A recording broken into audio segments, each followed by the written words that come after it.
Sure. Let's continue this conversation, though. Out front next, Alex Marlow, editor-in-chief of Breitbart News, and Dan Pfeiffer, a CNN political commentator and former senior advisor to President Obama. So, Dan, Trump's top advisors we're talking about, Roger Stone, he's out. He was either fired or quit, depending on who you talk to. So with the campaigns now at a crossroads, what is the impact of losing a key guy like this?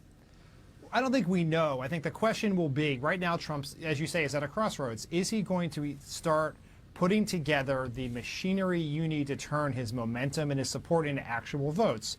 I think if you're it says something positive that he got rid of some advisors who had made controversial, inflammatory statements that would be to distract from the campaign. And if it is true, and I have no idea who to believe between Donald Trump and Roger Stone, but if it is true that Donald Trump believed that Roger Stone was more focused on himself in the campaign, that he made the right decision. We'll have to see whether Trump is going to do what it takes to actually win or just continue on his narcissistic fantasy ride he's been on. I guess that's the way you would describe it, Dan, that's for sure. So, no, Alex, let me ask you this. Another thing a lot of folks are saying is, where's the policy talk? Where's the policy talk? He criticized Fox for not asking him policy questions during the debate. But then here is what Trump said when asked about equal pay just today. I don't want to discuss it in this show. I want to discuss those questions at a debate, and I'll save them for a debate. But all I can say is on women's issues and women's health issues, there will be nobody better than Donald Trump. But I'll be coming out with some policy on that, and I will be making it in the future. I just don't want to discuss it now. He wants to be asked policy questions, but he doesn't want to talk about it when he's asked, at least in interviews right now. Is he trying to have it both ways on this big, important issue?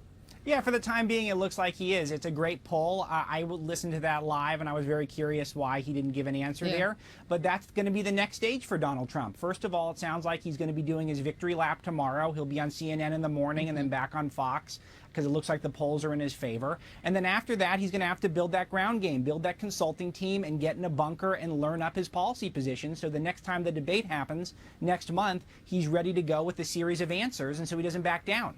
Well, Dan, I mean, you know campaigns very well from the inside out. I mean, you were a big part of President Obama's 2 successful presidential campaign runs. I mean, Trump isn't talking policy now, but folks point out that they're also not necessarily hearing a ton of policy specifics from the other major candidates either. How long can this fly?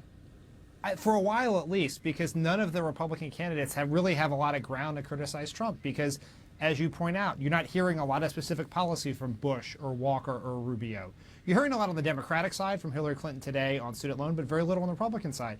And you're hearing, I mean, look, Bush says he's about to come out with big foreign policy speech. You are hearing some, but by and large, that's what primaries are. There's not a ton of difference between the candidates. That's the big challenge of a primary. Right, but they have to make a case for why they should be elected and why Trump over Bush or Bush over Trump or whatever, and you do that through your policy positions. There won't be a huge bit of difference, but that difference will matter a lot. So eventually we'll have to lay it out. I think Trump needs to be ready with some specific policy answers by the next debate. But in the interim, I think he's doing fine because his opponents aren't being much more specific than he is. And it is still early. We have to keep saying it, even though we cover it so much. Isn't that right? Alex, I got to ask you one thing on a bit of a related topic. BuzzFeed has published a report, and it says that Trump has given money. They have sources that say Trump has given money to your news organization, Breitbart News, in exchange, their reporting says, for favorable coverage. It says that they cited top Breitbart management, that they were allowing Trump to turn it into, as they put it in this piece, his own fan website. Is there any truth to that? I want to give you the chance to discuss. You know, as it turns out, BuzzFeed's serious political reporting isn't any more credible than their listicles about fast food items that are no longer on menus. It's totally bogus. We said so in the statement that we gave to BuzzFeed before they ran it. They put out the story anyway. This reporter has had it out for Breitbart. Oh, and by the way, the website Mediaite said that this was like the Rolling Stone bogus rape story. This reporter tried to take us down with a hit piece in 2012.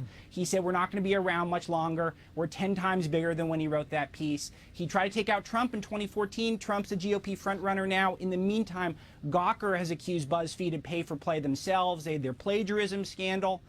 It's not a serious article. No, we should just say for our viewers, we did get another statement from BuzzFeed tonight from their political editor who says that we stand by the reporting, but that's why we have you on, Alex. We can talk about everything together. Thanks so much. Great to see you, Alex. Great to see you, Dan. Thanks, guys.